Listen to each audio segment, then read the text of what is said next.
Bienvenue dans vos conseils de libraire.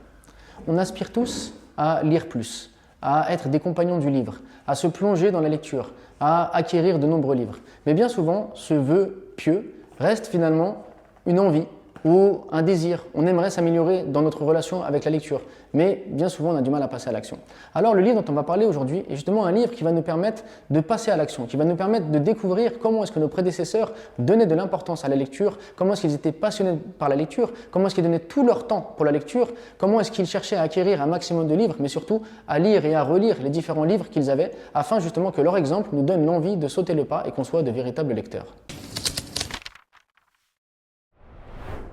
L'incitation à la lecture et à l'apprentissage du savoir est un livre qui va nous relater comment est-ce que les grands imams de la communauté, comment est-ce que nos pieux prédécesseurs passaient leur temps à lire, comment est-ce qu'ils organisaient leur journée afin que justement le livre, la lecture, le savoir soient au centre de celle-ci, comment est-ce qu'ils faisaient des assises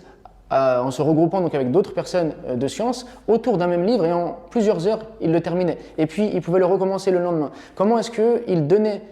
finalement énormément de valeur au livre au point qu'ils étaient prêts à tout sacrifier pour obtenir un livre, pour découvrir les connaissances qu'il y avait à l'intérieur. Comment est-ce qu'ils étaient prêts à passer des heures entières à noter, à recopier un livre afin de pouvoir posséder justement le savoir qu'il y avait à l'intérieur. En fait, c'est un livre qui va nous montrer l'importance du livre, l'importance de la lecture et surtout pourquoi est-ce qu'il faut sacrifier tout son temps, tout son argent, toute sa motivation pour acquérir des livres, pour lire des livres, parce que la lecture d'un seul livre peut complètement nous bouleverser, complètement nous changer, nous améliorer, nous faire voir le monde d'une autre manière. Et donc, à travers l'exemple de nos grands savants, de nos pieux prédécesseurs, on va avoir l'envie, nous aussi, de se tourner vers le livre, donner tout notre temps, toute notre énergie pour le livre. Lorsqu'on lit que certains étaient capables de passer des journées entières ou des heures et des heures dans la lecture, on peut se dire que c'est quelque chose d'impossible, que c'est quelque chose de loin. Mais lorsqu'on voit en fait comment est-ce qu'ils l'ont fait, pourquoi est-ce qu'ils le faisaient, on gagne nous aussi en motivation. Et quand ensuite on commence à avoir le goût de la lecture, nous aussi on ne peut plus s'en passer. Et on donne alors tout notre temps, toute notre énergie. Donc c'est vraiment un livre ressourçant, un livre inspirant qui va nous permettre de nous réconcilier avec la lecture